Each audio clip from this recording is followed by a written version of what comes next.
Conservative firebrand Roy Moore's victory in the Alabama Republican primary over the party's chosen candidate, Senator Luther Strange, dealt a blow to the D.C. Republican establishment. The former Chief Justice of Alabama's Supreme Court has a very controversial past. He was suspended from the court twice for refusing to remove a statue of the Ten Commandments and refusing to enforce the U.S. Supreme Court's gay marriage ruling.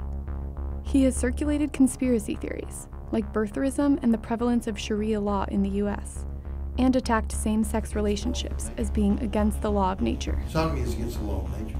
His campaign centered around casting him as an outsider who would return God to government. We have to return the knowledge of God and the Constitution of the United States to the United States His win over Congress. Strange, who was appointed to fill Attorney General Jeff Sessions' vacated Senate seat in February, marks the first time in 5 years an incumbent has lost a primary.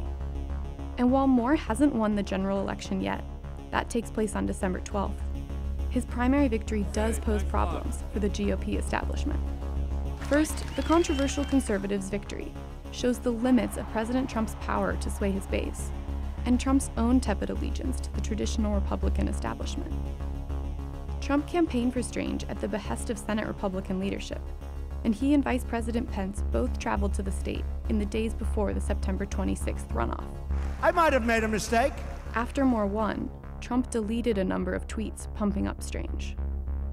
Second, it put Senate Majority Leader Mitch McConnell on even shakier ground. And we have to speak to Mitch. Already battered by Trump's criticism, I'm very disappointed in Mitch. McConnell was cast as a symbol of the D.C. elite by Moore and his backers. They tied Strange to McConnell and catapulted Moore to victory.